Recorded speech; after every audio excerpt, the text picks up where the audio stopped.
Alright, as promised, we have, where did I put that down at? So, as promised, the new subscribers and commenters, I said I'd throw shout outs to, and I wasn't going to forget again. So, Collectorholic, that's at capital C, lowercase OLESCTORHOIC. Well, that's going to make it even harder to find him. All one word. He has lots of cool videos. And we have at Gage Geek, that's GAGE and then GEEK, all one word. One of the, I think a gamer that signed up for the rips. At Time to Rip with underscore between time to and rip. I watched, he has some cool vintage stuff, some stuff I haven't seen before, so kind of cool watching that. Then we have at AJ420CA, all one word. I don't know if the CA stands for Canada or California. He commented on hockey cards, so that immediately led me to think it was Canada, but I don't know. That could go either way. I'm only 60-40, it's Canada. And then finally we have at Jim NFL 7134, all one word. I haven't had time to check out some of his videos yet. I did go on there though, and he does a lot of like best cards lists and goes through hundreds of cards. So I'm kind of curious to go check those out because I can only imagine the amount of work that would go into that type of a project. So I'm gonna go check that out. But today we're opening a 2-box video here of Panini Chronicles. This is another sub-brand, brand, or box that I don't have a lot of high hopes for. The checklist is very small and very unimpressive. I didn't pay nearly what these would have retailed for back in the day, so the resellers did not make any money on this deal.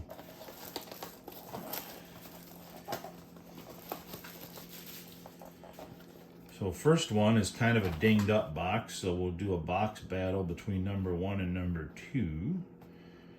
And it's got all the stuff on the back. If you want to read that, you can freeze frame or something. But I saw these on eBay and they were going for like very little. I mean, less than $25. So they're probably half what they were back in the day. I got stuff. You get 6 packs, 8 cards per pack.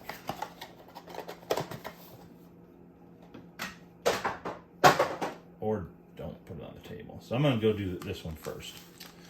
You're supposed to be able to find one autograph or memorabilia card. What I've noticed from the checklist is there's really nothing base of value.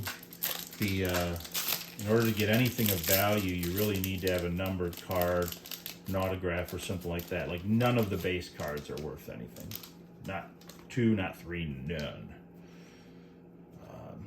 So we'll see how that goes. We got a cool looking Zach Geloff. Nice rookie there. We have a Chronicles of Francisco Alvarez, also a rookie. This, according to the website I went on, Francisco Alvarez was the only rookie in the set, but that clearly is not the case. So maybe there is a better checklist than I thought. Dylan Lesko. And it looks like these Chronicles and this sort of old timer card, looks like those are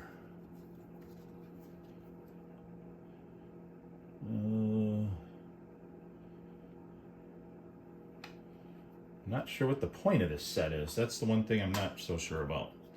Like, what makes Panini Chronicles special? Is there... It seems to me it's just yet another release for the sake of another release. We have a... What is it? Luminance... Jeez. Luminance? Jackson Holiday? I don't know what... if that, is that an insert of some kind? Doesn't appear to be.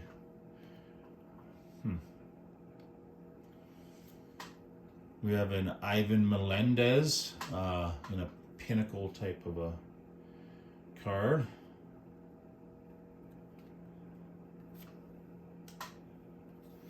There's a Harmon Killebrew. Not numbered. Oh, we got something turned around, which means it's a Zenith Barry Larkin. And I don't think it has, it's not numbered. So I don't know if, again, I don't know if that's an insert or what the heck that is. Then we have an Obsidian, which I guess is supposed to be the cool insert of this box, of this release, and it's a Tucker Toman Obsidian. So, not quite sure what's going on with this.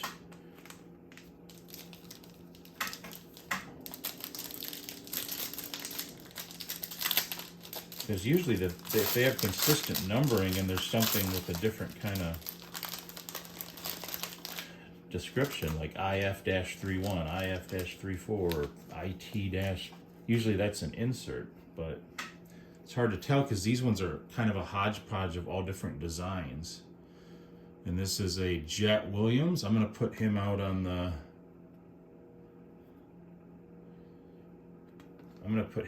stands because I don't think we're going to have much competition for stands. And Jet Williams is one of the guys. Right now I would in this set I would target Jet Williams and Kevin Parada, even though Kevin Parada has kind of fallen off. Here's a Yanir Diaz rookie. And again, is this a regular card or is it an insert? It's number 4, so it seems to me it's a regular card. It's just a fancier one. It's not a numbered card. I don't know. Don't know how to figure these out.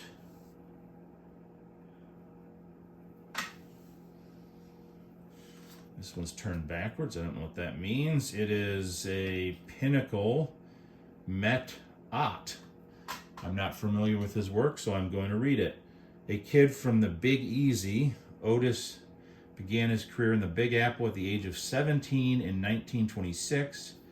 Staying true to his team for 22 seasons, he played his way to 12 All-Star honors.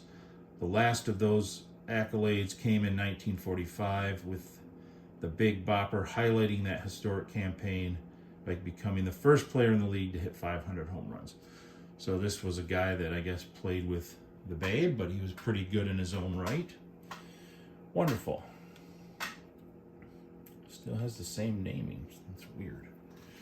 We have another turn backward. This is Andre Dawson, the Hawk, on this V-looking release.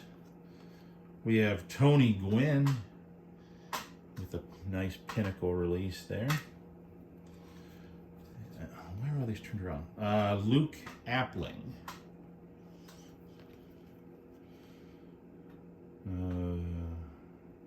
Guy looks like he played in 1934 and had like a batting average over 300. Good on him. There's a Chronicles coach card of Jim Torre. That is probably worthless in some ways. And we have a rookie of Jared Schuster, another rookie that, according to Sports Cards, doesn't exist, but it does. What is it? Pinnacle Limited. A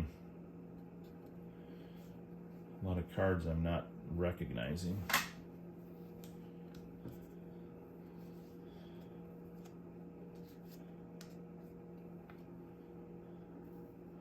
And then we'll get to the next pack here.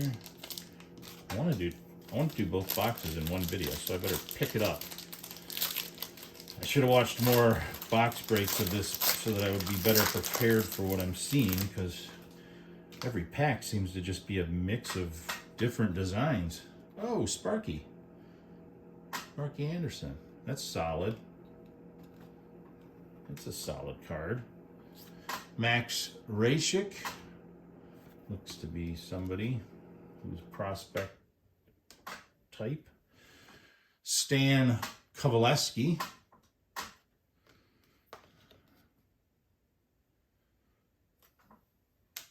We have an Owen White. Not a terrible card. I'll have to check if he's on my list or not. A Larry Doby. They keep giving me guys that I've not heard of before. Larry Doby, prior to make it into the bigs, Doby served his country as a member of the Navy in World War II. After being stationed in various places in the U.S. As well as South Pacific, he joined Cleveland and was quickly steaming full speed ahead from 1949 to 1955. He earned 7 straight All-Star nods and led his league in home runs twice. Wow. Well done. Well done, Larry. All right, we have a numbered card here, 69 of 100 of Carson Williams. So we have a numbered card for Carson Williams. I don't know who that is. And we have a cool-looking, whatever this is, card of Carlos Baerga. Very interesting. And with a Nolan Ryan. That's right. Not a bad pack. I mean, not probably going to be anything special in here. I'm waiting to see what the relic relic or autograph looks like. Steve Carlton. Oh, this is a clear vision. Frank Viola. Huh, that's interesting. We have a Chase Meadroth.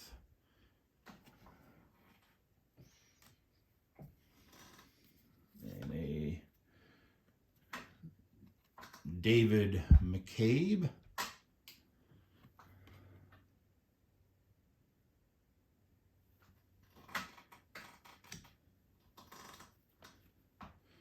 There's another Carson Williams, this one not of the numbered variety.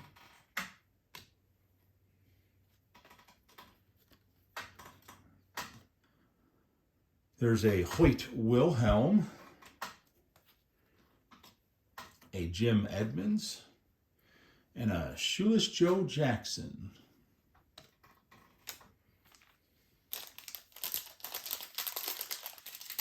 Well, I guess I can put the numbered card out here instead of laying it down.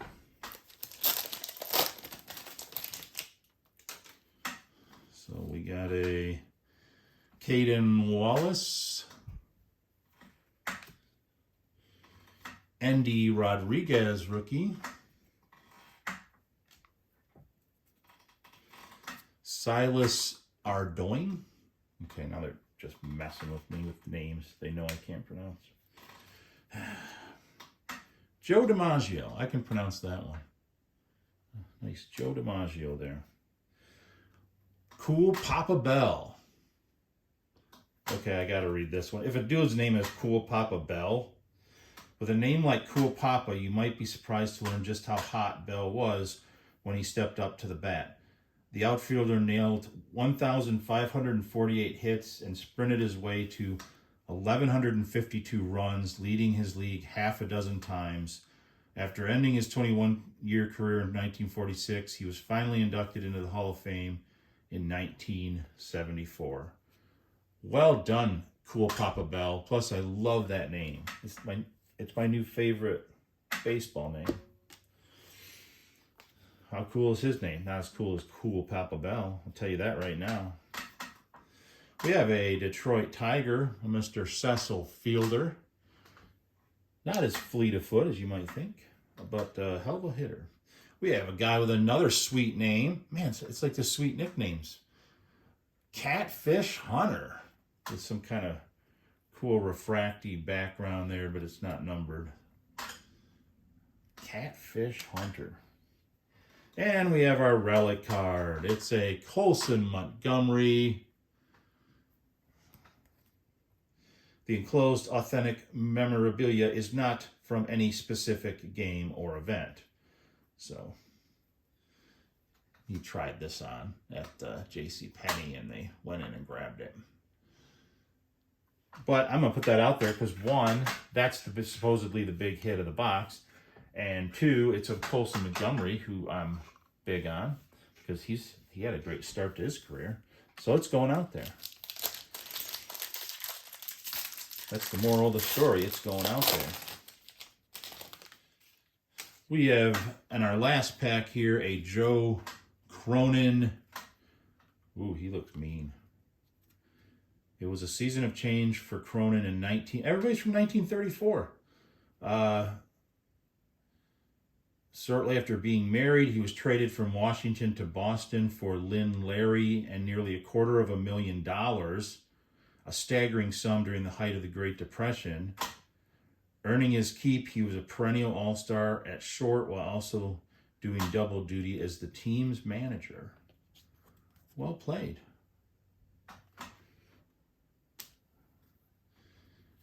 Hack Wilson. This is a box of sweet nicknames. Hack Williams. Chicago took it to Philadelphia on September 22nd, 1930 and grabbed a 17-4 win on the road. Unsurprisingly, Wilson was in the middle of that high-scoring roof. That doesn't make any sense. The power-swinging outfielder collected 4 hits as the day and drove in 6 while scoring 4 times himself. I really can read, but the writing, it's hard to see with how small it is. Hack Wilson, good on you and good nickname. We have a Max Muncy. I don't know. I'm going to put him out there just because he'd be one of the guys, I guess, that I would be chasing as well. There's a Hunter Brown rookie.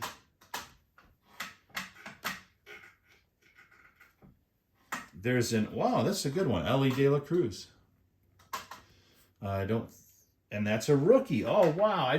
So they tell me it doesn't have any rookies except for Francisco Alvarez. And I'm pulling rookie after rookie after rookie. And that's a big one. That's an Ellie. We have a Jackie Robinson. This is a Ben Sheets Recon. It's not a rookie. I don't know what it is. Ben Sheets.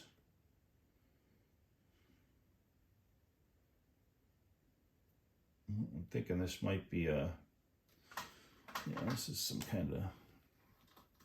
And then a Crusade of Dustin Pedroia, who was a very good player. All right, so that's the first box there. We got a nice surprise Ellie. That's a big one. And we got a Colson Montgomery relic. So I'm going to take a quick pause here, and then we'll do the next box, see what we can do.